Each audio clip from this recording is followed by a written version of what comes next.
Break के बाद आपका स्वागत है। केंद्र सरकार द्वारा एक्साइज ड्यूटी बढ़ाए जाने के विरोध में सराफा व्यापारियों का आंदोलन लगातार जारी है। धरना प्रदर्शन और रेल रोको जेल भरो आंदोलन के बाद सराफा व्यापारियों ने एक बार फिर अपनी भूख हड़ताल शुरू कर दी है। इसके साथ ही व्यापारियों द्वारा राजधानी में रैली निकालकर केंद्र सरकार का पुतला भी फूंका गया। क्या कहना है सराफा व्यापारियों का अपने आंदोलन को लेकर, जानते हैं इस रिपोर्ट में। गोल्ड कंट्रोल एक्ट के तहत लाइसेंस लेने की अनिवार्यता व एक्साइज ड्यूटी बढ़ाए जाने को लेकर सराफा व्यापारियों का रोष थमने के बजाय बढ़ता ही जा रहा है। केंद्र सरकार द्वारा एक्साइज ड्यूटी बढ़ाए जाने का विरोध करते हुए सराफा व्यापारी लंबे समय से भूख हड़ताल, धरना प्रदर्शन व रेल रोको जेल भरो जैसे आंदोलन कर चुके हैं, लेकिन इसके बावजूद भी अब तक केंद्र सरकार द्वारा उनकी मांगों पर किसी तरह का कोई ध्यान ना दिए जाने के चलते व्यापारियों का रोष और बढ़ गया है। इसी के चलते सराफा व्यापारियों द्वारा आज दून में रैली निकालकर केंद्र सरकार का पुतला फूंका गया। इस दौरान व्यापारियों द्वारा केंद्र सरकार के खिलाफ जमकर नारेबाजी भी की गई। साथ ही इस बात की भी शपथ ली गई कि यदि केंद्र सरकार जल्द उनकी मांगों को लेकर कोई ठोस कदम नहीं उठाती तो वे आने वाले समय में कांग्रेस को अपना वोट नहीं देंगे।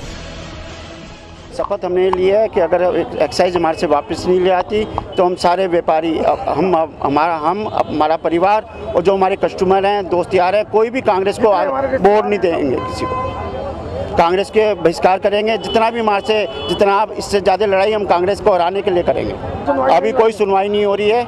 अभी जो उनके शायद बहरे हो रखे या क्या, उनके कुछ और भी लखवाना लग गया, उनको क्या ना हो गया हो, पता नहीं क्या हो गया उनको, जिससे वो सुनवाई नहीं हमारी कर पा रहे। हमने आंशिक रूप से थोड़ी देर के लिए ट्रैफिक रोका था पुतला दहन के लिए और शपथ ग्रहण के लिए। आज हमारे सब व्यापारियों ने ये शपथ ली है कि यदि ये कांग्रेस की सरकार को वोट की नीति समझ में आती है तो उस नीति से समझाया जाए।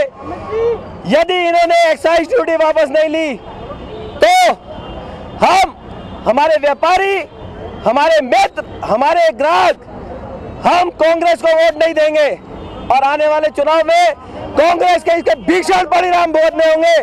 हम इससे ज्यादा शक्ति लगा के कांग्रेस को हराएंगे। कांग्रेस के अंदर अगर हिम्मत थी तो ये चुनाव से पहले बजट लेकर आती। अगर उसने ये जन विरोधी बजट लाना था तो चुनाव से पहले लाने की हिम्मत करती। चुनाव के बाद क्यों लेके आई वो? कोई विपक्ष की चाल नहीं है ये व्यापारियों का और जन विरोधी बजट लेकर आई है कांग्रेस।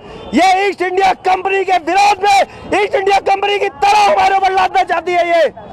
ये नहीं चलेगा। जब हम ईस्ट इंडिया कंपनी को उखाड़ के फेंक सकते हैं तो ये इटली इंडिया कंपनी को भी उखाड़ के फेंक सकते हैं हम।